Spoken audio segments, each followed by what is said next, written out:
Thanks a lot, Sudeep. And now I request Jayant to take over and drive the discussion from here.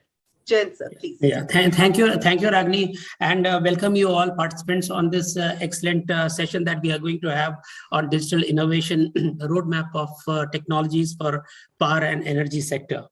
Now, the keywords here are digital innovations, and I would request all the participants to speak on the viewpoint of what their PSU, respective PSUs are doing in the digital innovation, because we understand that, a lot of digital transformation initiatives are taking place in the PSUs, and mainly in the sector of, asset performance optimization, energy optimization, and also we are aligned to the regulatory requirements and achieving the sustainability obligations like the net zero goals. So IT, information technology and operational technology and all those new innovations that we are today we are having in terms of this IT, Internet of Things and artificial intelligence, machine learning, they're all making a big impact on the transformational process, and the PSUs in India are not alienated to this kind of transformation that is happening. So what I will do is that I will be calling your names, and you can take, since we have to hard stop at 1:35, conscious of the time. I would like to invite first of all Shri Saurajit Ghosh, General Manager IT NTPC, to speak on what are the disruptive technologies which NTPC is currently undergoing in the power sector, and what are the major technologies that is transforming the NTPC landscape, and how you are contributing to the energy efficiency improvement and sustainability in operations. So, Mr. Saurajit Ghosh, over to you. Yeah, good afternoon, Jayant. Good afternoon, Madam Ragini. Thanks for inviting me. I'm representing NTPC. Now, see, the major project that we undertook late and we started in 18 June is basically on a project known as Project Pradeep. And Project Pradeep is basically a proactive digital initiative for paperless. This was in line with the tune of our Honorable Prime Minister Sri Modi on the Digital India front. And in NTPC, it's spread across the length and breadth of the country. So we were, hundreds and thousands of crores approvals are taking place. See, we are almost a 60 gigawatt plus company. So, tens of thousands of files used to move across the country. And we went digital and you used the IBM stack. Though we had a SAP landscape already in position, but then we were also studying the BPM, that is the business process management, along with the enterprise content management. So we went ahead and we digitized. So you'll be happy, this panel will be happy to know that across NTPC now we do not move any files per se. Every approval that takes place across the country, and we are, the file movement that takes place is around 20,000 files. So a place like a Singrauli, which is our first power plant, situated in the remote corners of Uttar Pradesh near to the coal mining areas. These files used to move not only to my head office at Lucknow. Lucknow, it used to move around different tables, and then it used some files which are of high nature. They used to travel to my corporate center. A file used to take around, say, roughly between 3 months to 6 months. Now it takes roughly between, say, 60 minutes. Because at a click you can transfer the file to anybody and everybody in NTPC. That is one thing we have done. And this is using the BPM and ECM technologies. We have gone ahead in spite of our SAP landscape being there, the workflows and basically the documents, because in SAP you understand that since we are a government company, we require our approvals and people used to do in a hard copy. Now we have changed everything. And another thing that we did in the meantime is the vendor payments is a big issue was there, because they used to send us the physical invoices. Now the complete invoicing, 100% we are doing on the system. So anybody from across the country, or even our our foreign partners, they also can submit the invoices online, and it delivers into the inbox of the registered engineer in charge. So the tracking of an invoice takes place from the day one. So now we are able to pay, I mean, and all these payments, is being monitored at the Ministry of Finance level. So, and we give a real-time input to them. And we will be happy to note that we are normally doing 80% of our payments within 20 days of the submission of the invoice. So that is one more thing. And other definitely very good thing that we have done is implementation of the USSC, that is Unified Shared Service Center. NTPC used to procure their items from across say 70, 80 locations. Now we have come down to only 3 locations. We are procuring our entire items, procurements only from Simadri, Sipat and Raipur. So depending on single tender, say limited tender and open tender. Now these 3 locations and the hub has been put as Raipur. So you can understand that the total procurement, when you are doing bulk procurement, that is saving a lot of time and money across the value chain. And this is also helping us reduce our cost. And the total tracking, I mean, I'll just give one figure. Our total payments are now centered in a place like Dadri, which is just away from Noida, 40 kilometers. And the entire payment is taking place from a place at Dadri. They were having some 27 people. Now they have been reduced to 6 guys because of the automation. And we have done a huge amount of integration between our SAP and Pradeep. That's the IBM stack and the SAP stack. So I think I will pause it here. I have much to talk. On the AIML front, I'll take only 2 more lines. We are going ahead, but we have started taking baby steps. 2 hours we have already given, one to FluentGrid, a Microsoft partner, for our analytics on the operation data. And another thing that we have given, and we have tied up with Mrs. Uniper of UK for our advanced pattern recognition on our assets. So the patterns that are getting generated on my boiler front or my moving items like turbine, we are doing some modeling. Apart from that, we are also doing certain AIML technologies on my boiler. You see, anybody from the power industry knows that this boiler tubes, I mean that we get real big problems on the leakages. And there we are trying to do doing some modeling with our in-house team for doing the modeling to and going with the water chemistry first of all, and that modeling we are doing. So we have started taking baby steps. It is already something are rolled out also. I'll pause at that. I'll come back again if that is okay. Okay, thank you. So I think it's very interesting that Project Pradeep has taken off, and there are a lot of benefits that NTPC is getting because it's now a paperless office. So that means it is promoting sustainability. It is preventing, cutting of trees to generate more paper, and also the fact that you are now more or less centralizing all these procurement to 3 of your locations like Simadri, Sipat, and also Raipur, which means that we are going. The NTPC has taken some great giant leaps towards sustainability and digital transformation. So now next, I would invite Mr.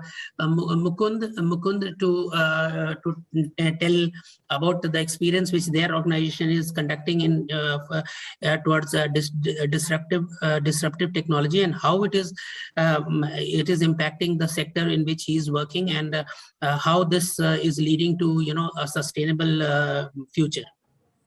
Mr. Mukund. Thank you, Mr. Sinha. And first of all, I want to thank Governance Now for giving me this opportunity. So there are basically 2 things which I want to talk here. The first one is Power Grid's initiative in the smart grid technologies. And the other one is a recent development by our team, IT ERP team, which we have recently launched. And that is about the transmission line patrolling software, which basically manages the transmission line patrolling activity as well as defect monitoring. And before I think I go ahead, I should give a small background about Power Grid. So we are almost operating 85% of interregional interregion power transmission network of the country. And we have around 1.72 lakh circuit kilometer of EHV lines, comprising right from 132 kV to 765 kV. We also have got HVDC network. Then we have around 264 EHV substations, and our transformation capacity is around 4.68 lakh MVA. So as you can understand, we have huge number of towers. In fact, the number of towers is almost it is 2.3 lakh towers are there across the country, and rather 2.8 lakh towers. And these towers are spread across entire country at different, and all towers, some towers in hilly location will be such that even reaching there is an exercise. Even the patrolling team, when it goes there, it takes them one day to visit one or even two towers. So to carry out patrolling of these towers, in the sense you have to now and then go and see whether there are any defects in those places, and then report the defect, and then again attend the defects. It's a humongous task actually, and the task itself is humongous, and monitoring it itself is another big issue. So we recently came up with a solution, digital solution, which comprises of mobile app as well as backend software to manage the data which is collected. So whoever the line patrolling man is there, he goes there with his mobile, and on that mobile he gets all the checkpoints where he fills those data. And even if there is no signal, because on remote places many times there will not be any signal, and no data signal will be there, but still the data will be stored in the cache, and when he gets the signal, the data gets uploaded to the server. And after that we can have a dashboard where we are displaying what is the status of patrolling activity across the country, how much patrolling is still pending, or what are the specifically. We have basically classified our towers in 2-3 categories, like normal or critical or vulnerable, like that. Various categories are there. So, but specifically for vulnerable towers and critical towers, it is very necessary for the management to have a look, okay, what is the status?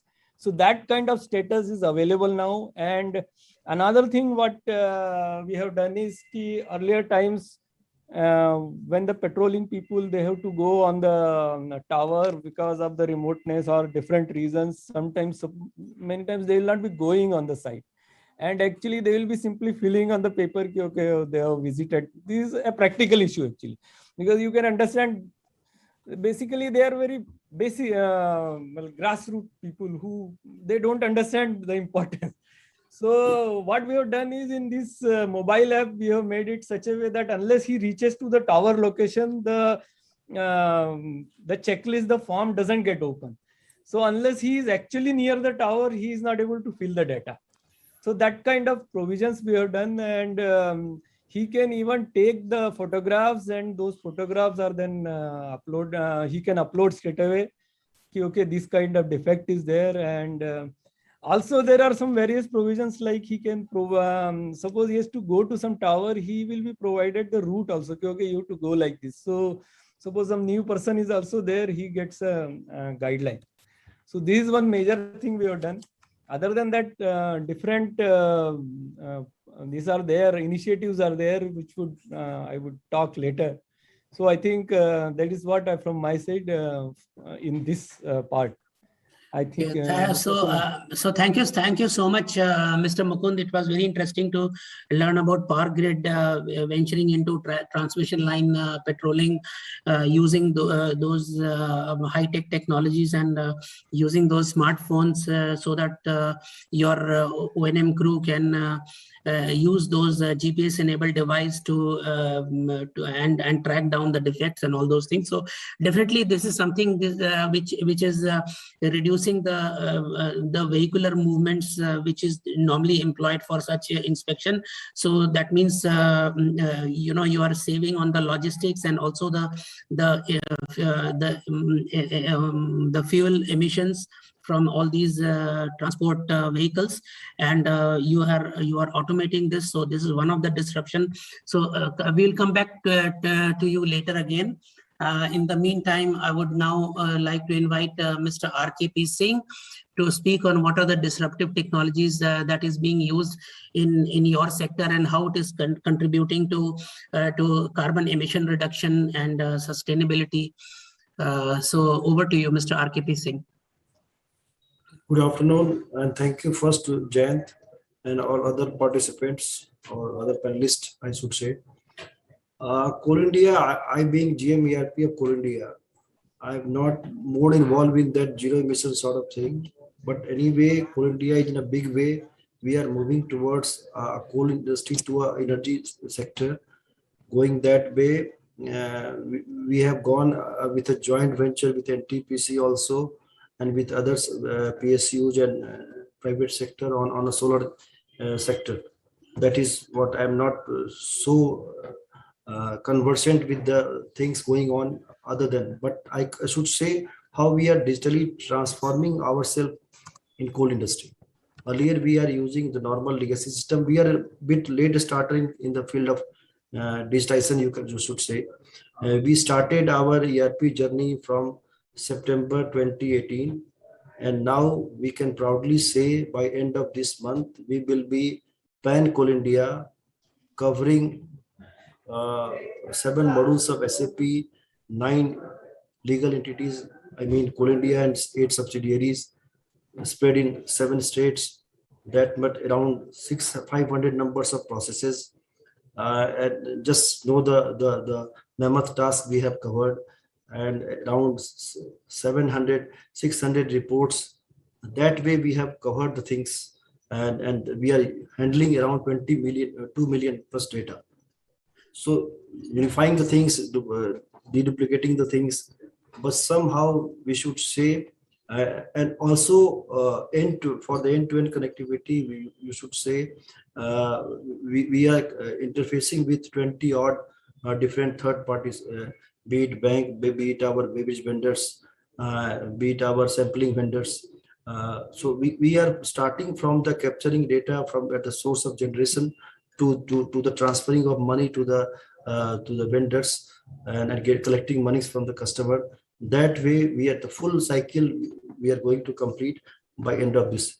Things are live in all subsidiaries, including Coal India, but it is in stabilization phase. By end of this month or this year, it will be fully functional. So that's how we can summarize the Coal India activities in a digital form. Obviously, how to now we are capturing data from the source generation, data generation point through different modes using the mobile. That is our plan. Right now, we are capturing, just entering the data, shift-wise production, dispatch, that way. But we have started in a pilot way how to collect data from trip collection of dumpers, that sort of thing, using the pilot project with Accenture, one of my partners for that, so that using the IoT and load balancer sort of thing, so that collect data without human intervention. That is a part. In between, the full cycle is covered by ERP SAP itself, and we have a good amount of dashboard, right from the chairman's dashboard to the unit level project engineer's dashboard. We can see how things are moving. We can, but things are, we're getting alerts in a very native stage, you should say. So how we will go for the post-mortem sort of thing. So how to go for pre-mortem sort of thing. For that part still in a very native stage. We will, with the completion of the full cycle, we will again move to the business analytics part using ML and AI, so that based on that we can decide different patterns, how to where are the areas where you can improve upon, depending on our historical data, trend data, and pattern. So that part still we have to go ahead. But in between, that's the complete cycle, right from the generating data or taking data from using IoT to different levels, covering 95% business functionalities of Coal India through SAP. And for right now, file movement sort of thing, we are using the Government of India e-office, for the paperless sort of thing, but it is not completely paperless. It's the way NTPC is moving on with project Pradeep and all. But that is also in our targets. So a day will come and then we'll move. That before that, we have to create the basic things which is to be in place and working smoothly in Coal India. That's it. We have taken let's say unique for Coal India and part. We have computerized our hospital management. Hospitals having in Coal India more than 50 beds. That the numbers is around 21. We have covered that also, and that is integrated with SAP itself. So the plan. So within this coming last 2 years, we almost completed that part also. Right. That- So, Thank you. so thank you. It has been such a nice sharing, and now that Coal India has started embarking upon, you have already implemented SAP in about 19 organizational units in 7 states. That itself speaks of your march towards digitalization, and also that you are implementing this e-office for this paperless transaction. So I think digital invoicing that you have mentioned, which NTPC has also done it long back. So all these things are progressive steps towards digitalization, and I hope this is going to be a disruptor and improving the performance and efficiency of Coal India. We'll come back to you again. So now, who is from Power Finance Corporation, please, in this panel? Do we have anyone from Power Finance Corporation? Okay. I think if we don't have, then the next I would request Mr. Rakesh Sahai.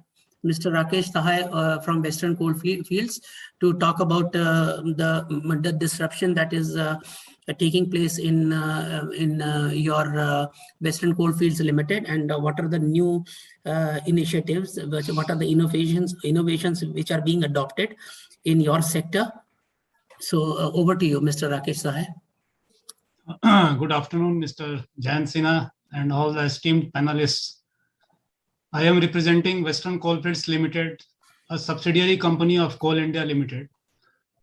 Our IT parlance is at the same wavelength as Mr. RKP Singh described. In year 2018, we undertook a giant stride towards implementation of ERP. In 8 of the subsidiaries, 7 are coal producing subsidiaries and 1 is our design institute. It is being implemented in the first phase. WCL and MCL, 2 of the subsidiaries along with Coal India was taken. Big bang approach was not taken because scale and size of our industry is unprecedented. We have more than 400 mines, hundreds of areas. So implementation of such size was a big challenge, and during pandemic time, we took up this challenge head on. Our user base has increased more than 5 times in the legacy system of CoalNet before onset of ERP system. We were having 300 or 500 users in WCL. Now it has the professional license users are more than 2,000 users in WCL, and across Coal India, it is more than 12,000. So we moved from silos of information, area-based data center to subsidiary-based data center first. And with the introduction of ERP, we moved to one single source of truth at Coal India. So it was a huge task for maintaining our master data, cleansing of data, making it in the same format, deduplicating it, and starting ERP was a humongous challenge. We successfully undertook it, and we are on the right move. From April, we have gone live in one of the modules. We just went live since 1st of December.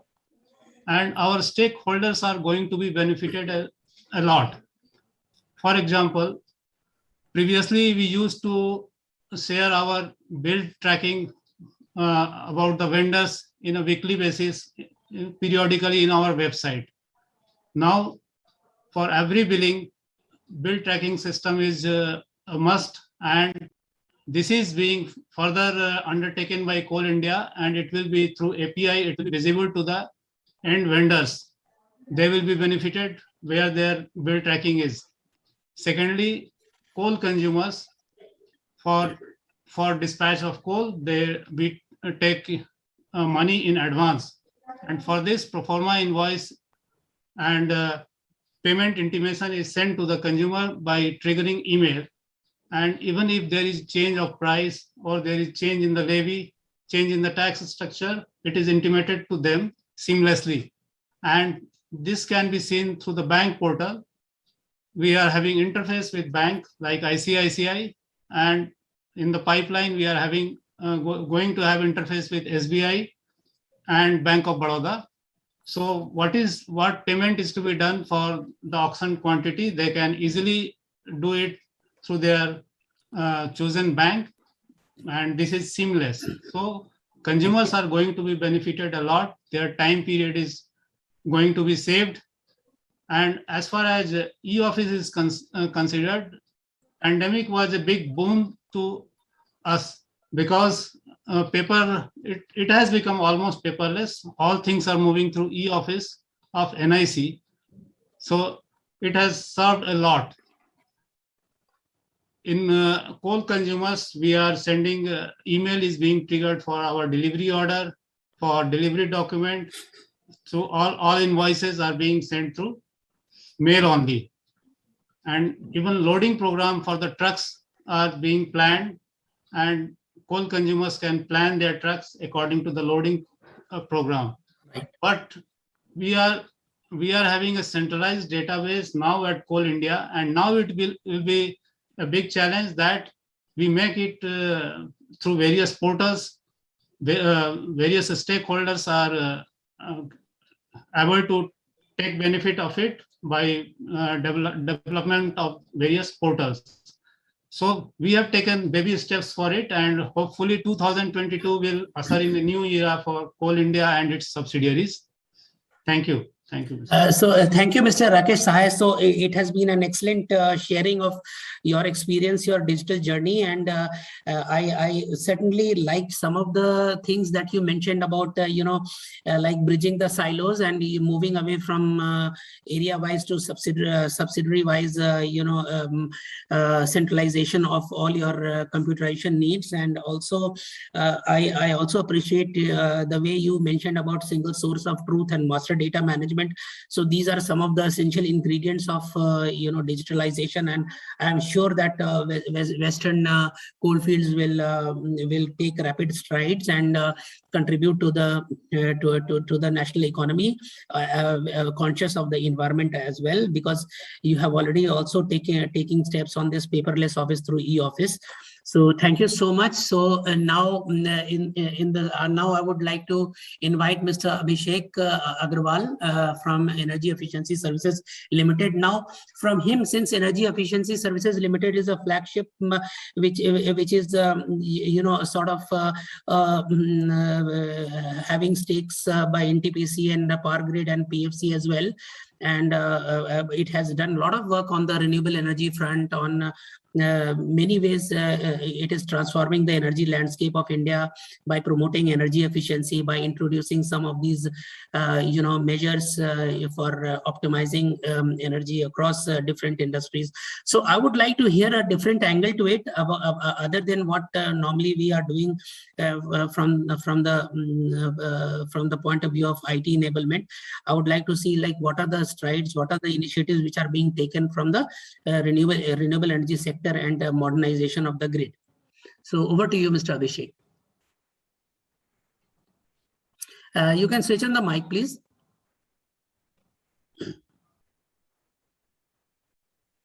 We can't hear you. Can you switch? Can you switch on the mic?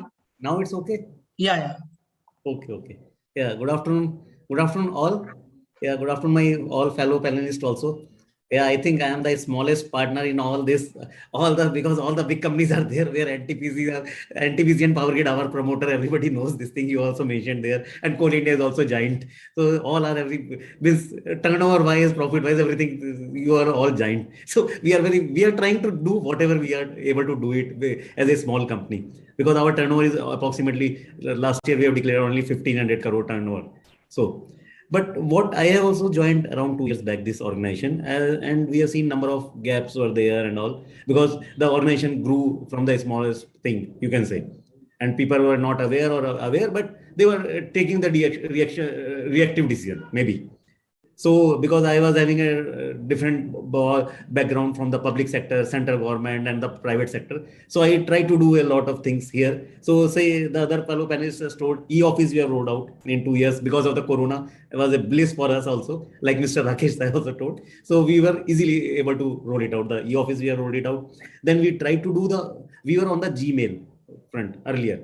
And then we found out when we thought Gmail is basically, they were not able to give in anywhere documentary proof where the data is residing in India. So we have, as a ministry guidelines, we also thought to go for the data privacy rule, and we also tried to shift from Gmail to O365. So our entire platform, we moved to the O365, and we have used extensively this O365. Our entirely, we were having apps dashboard. So the apps portal is being managed by now on O365. So all the circulars, dashboard, everything is published on O365 now. So the data is secure there, as well as people is a single sign off for all the employees. So that is all we have done. And if we talk about the for the environment point of thing, we are having number of printers there. So when I see in a corporate office, if we are having 200 small printers running everywhere, you can see the energy consumption. If it's whether it's a big printer or a small printer, the energy consumption is same, more or less. So then we have removed all the small printers business, and now we have moved to managed print services. So and each floor is having approximately 3 printers. One is supporting approximately 30 to 50 users, and we have saved number of, like you can say, the average consumption also reduced from the user point of view, and the energy consumption also is reduced. So we are trying to do a bit in our office also, what we are doing for the general public, where we are putting the street lights, etc. Then we are also on the cloud platform right now, but we are going for the pay-per-use model now. So our tender is going to come, I think, maybe in 15-20 days once again. So we are trying to go for the pay-per-use model. Right now, we are having a cloud infrastructure where we are having a specific servers, number of servers are there. So luckily, our tender is also going to be over. So the same thing, pay-per-use model we are going. And now, if we talk about the energy point of view, so we are thinking go for the IoT based smart lights. So right now our smart lights are connected to the centralized management control, where some of the street lights are there, smart light. Street lights are there where 10 lights are connected to the one SIM, or somewhere 20 SIMs. 20 street lights are connected to one SIM. But now everybody is going for the IoT and all. So we are also planning to go for in the next phase, whenever we are going to implement the next projects, we are trying to go for IoT based smart light, where the data will be captured online and it will be transmitted to the business users and all. So this is what we are thinking now. So today also we are going to have a conference with the different vendors, how to go about it in future. So these all things what we have done, and RP also, like other panelists also, they are thinking for the vendor management. Like NTPC, I have seen the document also is listed on the website. I have seen the vendor are directly interacting with the SAP. We are also thinking about the robot process automation in the vendor, because whenever the material is getting delivered, our business users are not having anything. So we are thinking for a mobile platform now for the end user, where on the mobile platform only they will fill all the information, it will come to us. So these all things what we are thinking from the energy point of view. In the solar also we are there, and solar also we are trying to use the technology from the IoT based devices. Even in the hand pumps, in the agriculture devices also we have installed this IoT devices, small devices where we are collecting the information from the end user. Thank you. Yeah, thank you so much, Abhishek Agrawal ji, and it is really very good to hear that so many interventions are taking place in ESL, and you are promoting energy efficiency in a big way, and through various initiatives like the solar PV and all those things. The way you have tried to switch to managed printing services to save on the printing costs, and also the way you have been using a lot of IoT enablement in your street lighting scheme, as well as the solar PV management. So I think all these are quite good initiatives.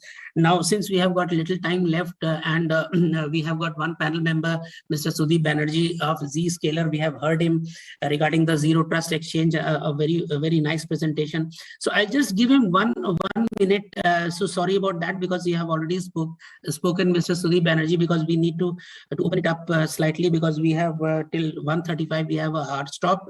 So I would just like you to summarize, how IT security, you have talked about firewall, you have talked about, securing the cloud, and many of these digital innovations are, talking about moving to cloud. How you can foresee how you can contribute, and in what way, these disruptive technologies can benefit from the solution that that can be offered by you. So just maybe you can wrap up in 1 minute, and then probably we'll open to some questions in the next 5 minutes. Thank you so much. Sure. And it's a great learning for me to hear from all the power industry stalwarts. It is really good. I started my career in IT as a SAP consultant, so really great to see that SAP implementation coming to almost like a closure for giant enterprises. So when you digitize, so that is the way from where you come from distributed systems to centralized systems, the systems of record. The next step is you are opening it up to your ecosystem partners. Let's say vendors are connecting to you, you're doing online invoicing, etc. Third part is you are also leveraging now operational technology and Internet of Things, IoT, right? That is also again producing lots of data which you have to harness from the field, either through mobile apps, devices. So there's an explosion of data all around us, right? And the more we get data rich and more we work in an ecosystem with partners, we are also introducing risk. So if you think about the risk, so for example, if you have your home and the doors and windows are open, obviously you invite trouble, right? So how do you lock things down, but don't lock it to an extent where it kind of impedes on user experience, productivity, and working style, particularly this kind of hybrid working where we are working from home, half days from office, etc. Right? So if you think about risk, security, because see, I mean, as IT and information security practitioners, we have to be aware, and we have to protect our things all the time. For an attacker, it takes only one single weakness to kind of come in and then destabilize and pour cold water in all the digital goals and ambitions that we are all talking about. So if you think about risk, security, essentially, happy to talk to you guys how you can kind of do a digital business in a very safe and secure manner. Yeah. So thank you so much. I mean, it is definitely an eye opener. What you are doing, because we all use IT in some way or the other, and in disruptive technologies, we increasing penetration of IoT, as we have heard from the panelists also, and then we are moving to the cloud, and we are accessing different modes of communication. So in every aspect, even the IT security, the landscape has changed from the traditional firewall to now becoming more unified and more comprehensive with single sign-on, and also with multi-factor authentication. So it has been a great learning from you all sharing. And I just want to confirm if there is anyone from the panel who is left, or maybe someone can have I covered everyone? Or because I see that Power Finance Corporation also I see on the panel, but is there anyone from the Power Finance Corporation, or should we or is it all we have covered everyone?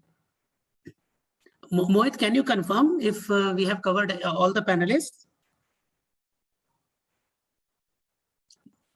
Mohit or Vaishali or Ragini, have we covered all the panelists? Yes, sir. Okay, okay. So now we have got only 5 minutes now. So I mean, it's now open debate. So in the 5 minutes, if anyone has to ask any questions or maybe share any of the things regarding the the disruption that is taking place in the PSUs, the forum is now open.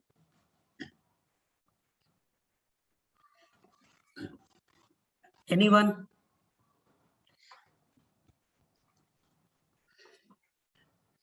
So if there is is there anyone who would like to speak something on anything? Okay, fine.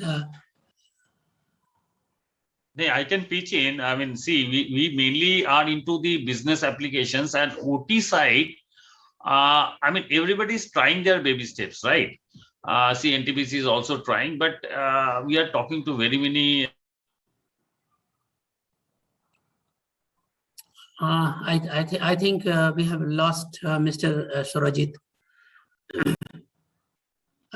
Some network issue probably. Yeah, right.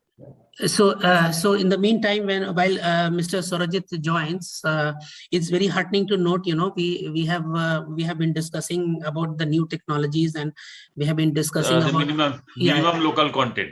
Yeah. Okay. Right. That may be a showstopper, and we are taking some exclusions from the ministry for that, because procurement is becoming very tough. So these are the things. And OT side, we need to really tighten our belts and put forward some technologies to go and ramp up the speed.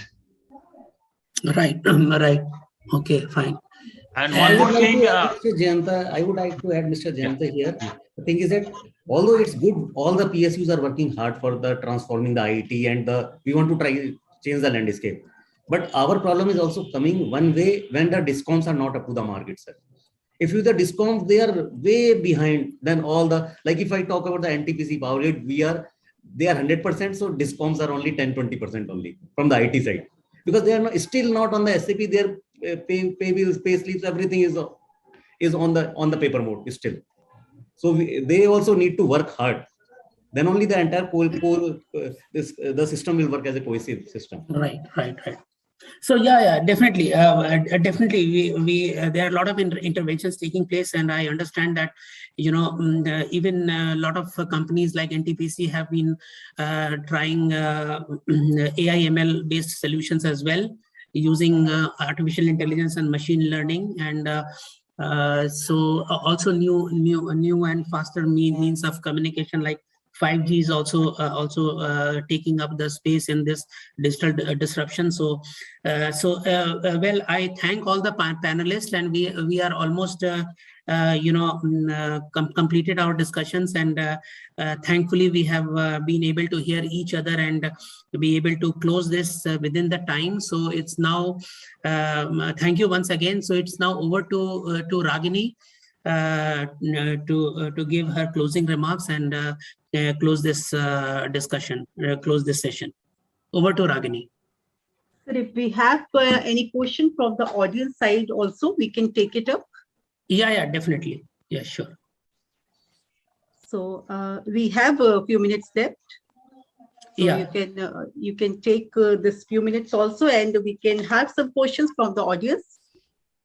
Mohit, please check if we have question from the audience in the question box.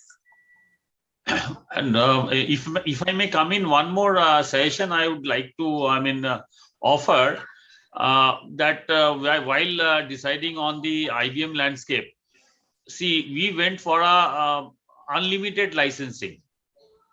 So that has helped us in the sense that, see, SAP, everybody knows it's costly, every license cost, and all this enterprise licenses now they're offering at 1.10 lakhs. And negotiation rate, I don't know the current rate, because we went some 10 years back or 12 years back. This IBM, when we went for the unlimited licensing, we had said that our 285 processors will roll out, and then only you will measure our licenses. So whatever factor, so we onboarded some 40,000 vendors. Now you cannot imagine 40,000 vendors on a SAP landscape where we are talking. You cannot even buy 40,000 licenses, even if they give a 50% reduction. So So there anyway, lies. Mr. Sarojit, actually, we are not talking about licensing here. In fact, because but Yeah. thank you for this information anyway. Yeah. And see, all the organizations are using SAP, and we are quite aware of We are this. also using, Yeah. So Ragini, is there any questions? Because the thing is that I have to wind up because I have another call. And if there are any questions, or maybe we can, if you can share the questions, and all those panelists can answer them offline. If it is directed to me, then I will answer. I mean, on the email also, right? Yes, sir. Sure, sir. Yeah. So, Mohit, I guess if we have some questions in question bank or question group, so we can share it offline in the group also, which we have, and you all can answer on that question. So, thank you so much, Jain sir, for this extreme good panelist and for this panel.